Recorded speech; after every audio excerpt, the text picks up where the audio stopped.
What's up, boys? How we How we doing doing, today, Coach? Coach? Long, tiring day already. Yeah, we're gonna get you big screened here, Coach, for our segment, Coach's Corner, here with Fitch basketball head coach Brian Beany. And Coach, I mean, I know football went a little long this year, but that's a good thing usually in athletics. But you got the boys now. How are practices looking? What you've been able to see from them so far? Well, this is the first year that football has started a week early. And even though, unfortunately, we lost in round two, because football started a week early, I get them back basically on time for the most part. So, it wasn't that big of a deal. In the past, if you've gone on further, then you start to get into some territory where you got to make some adjustments maybe as far as your schedule and stuff like that. But I gave the boys a few days off.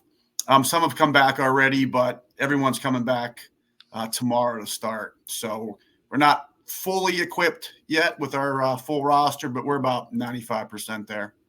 Coach, we've been talking with you on YSN for a while now, and one of the things I love about your coaching staff and this Fitch program, they're always able to take things from last year into this year and just build every year foundations from the year prior. What are you taking from last year's team and last year's season's lessons learned into this new season this year? Well, last year, Ty knows because he does all our games, that we were extremely young, starting two freshmen, two sophomores, and one senior. So it was nice to see those guys progress as the season went on. There was growing pains at first, to be expected, but the kids got better at each and every game, and bringing back that core this year, on paper, it makes it an exciting season to come. I remember the 2016 season when you guys had that senior leadership, and it feels like we're starting to build to it. Do you have more flexibility now with the guys you have having that extra year under their belt too, and bringing a lot of the guys back? Oh, no doubt. And those young guys also played football, so they played as the two freshmen I'm talking about. They played freshman football last year. They started varsity this year. Started varsity for me last year, so now they got 2 years of varsity experience, basically under their belts. And, you're right, Ty. We are building towards that senior leadership class that we've had in the past. But, these guys basically are juniors or almost 2.5-year starters. They got some time as freshmen as well. So even though we don't have a big senior class, but most high school basketball teams don't, just from a number standpoint, can't keep everybody. But, I'm excited about the seniors that we have, led by Deshaun Vaughn, 3-year starter. Obviously on the football and basketball court, and then bringing back our twins inside and Marcel and Carter, and we got some depth around them as well this year. So, the leadership's there. Each guy has their own personality. Some are more vocal than others.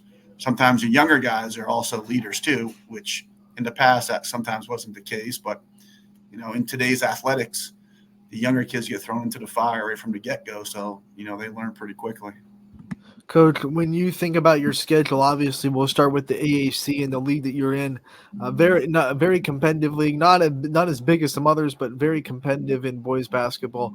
What do you see out of the league this year? Give us a little bit of a preview of the AAC. Well, we all know each other, whether it's through the summer or the kids just knowing each other because of the close proximity. Coaches, obviously, we've known each other for a long time. Year in and year out, the league's always, competitive and balanced. It doesn't matter if you have a lot of returning starters, or very few.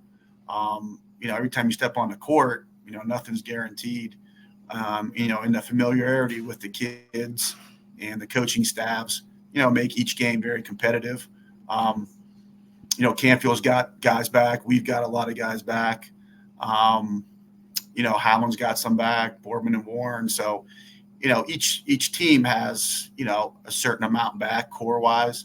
That makes it very competitive. And in high school sports, you never know game in and game out because you're still dealing with, young kids. So on paper, you might be the favorite, in a certain game, but you just never know until, the game plays out. Bringing a ton of guys back, but one of the guys you did lose, Giany, was a primary ball handler. Has that presented any challenges for you early on in trying to fill that role? Yeah, no doubt. Giany, was a 2-year starter for us, ultra quick. I mean, one of the quickest kids I've seen on the court in years. His leadership and his ability to run the point will be missed, but we got guys that can fill in. I mean, Deshaun Vaughn ran the point some last year. Marcel Finkley can run the point. Brady Evans, a sophomore, can run the point.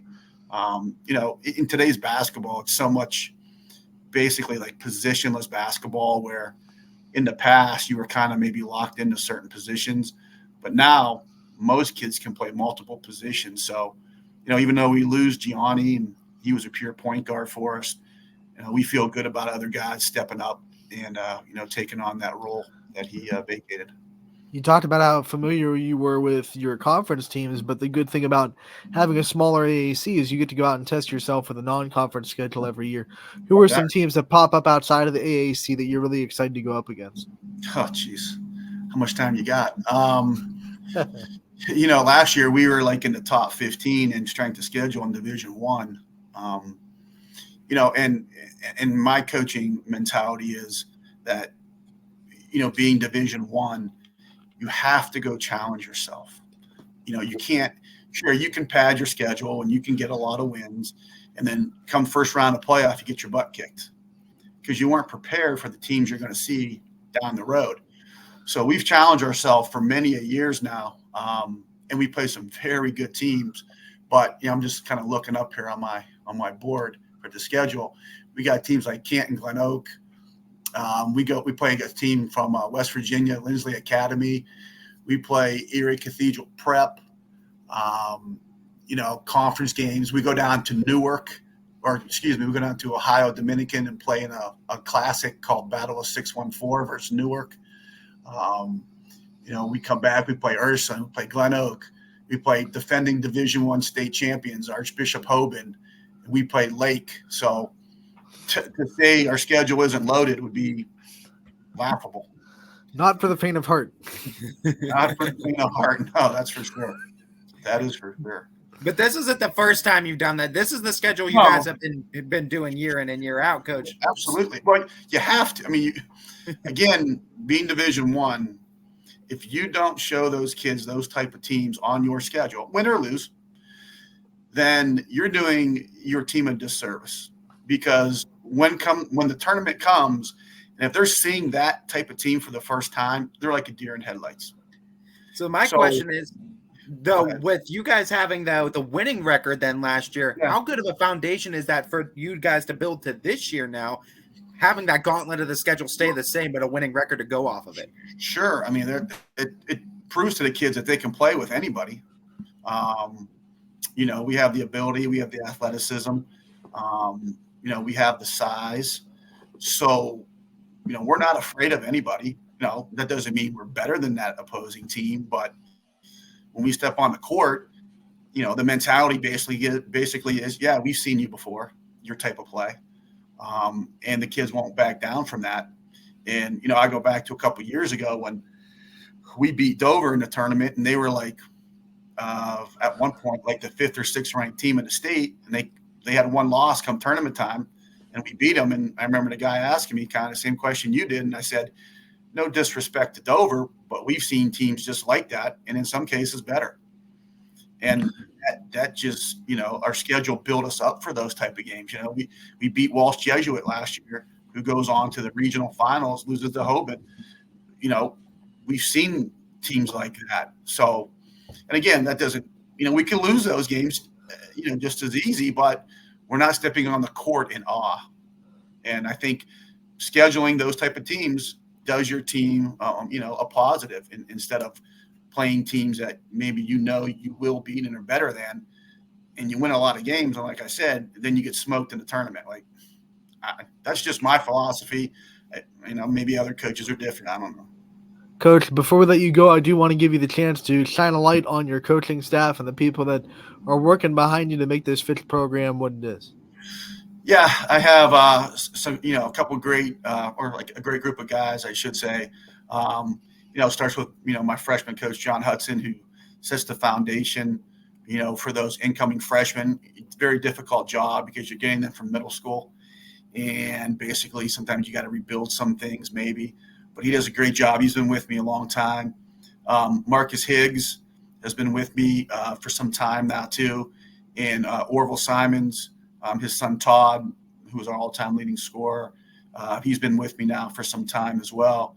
So, we do have a great staff, have a great group of guys. There's too many of them to name at the youth program. That really sets the foundation at that low level.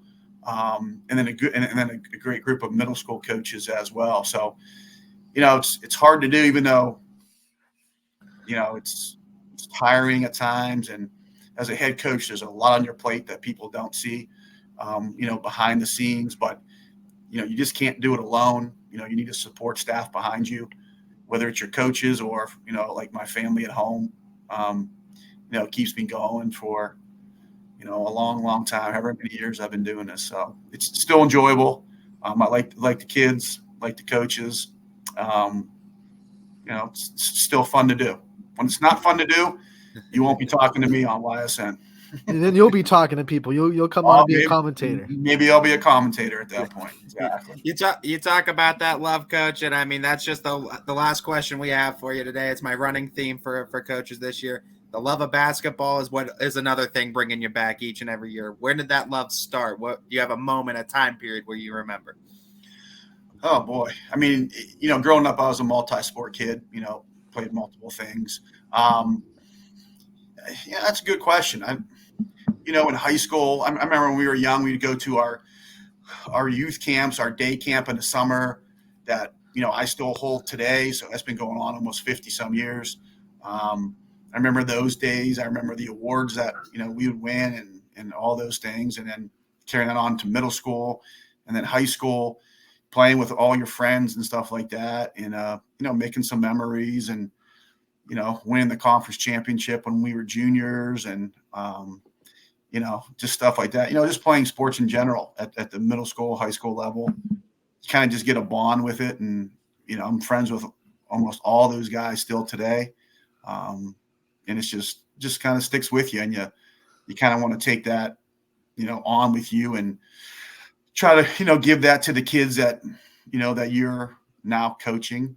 I was able to do that with my boys who have now graduated a few years ago and, and passing on to these kids. So like I said, it's when it stops becoming enjoyable and fun, then I'll come commentate for YSN. But until that point, there's always a spot next to me, Coach. I'll take you for some games. Coach, we appreciate your time today. We wish you the best of luck this season. We can't wait to see you out there. I appreciate it. Thanks for having me, guys.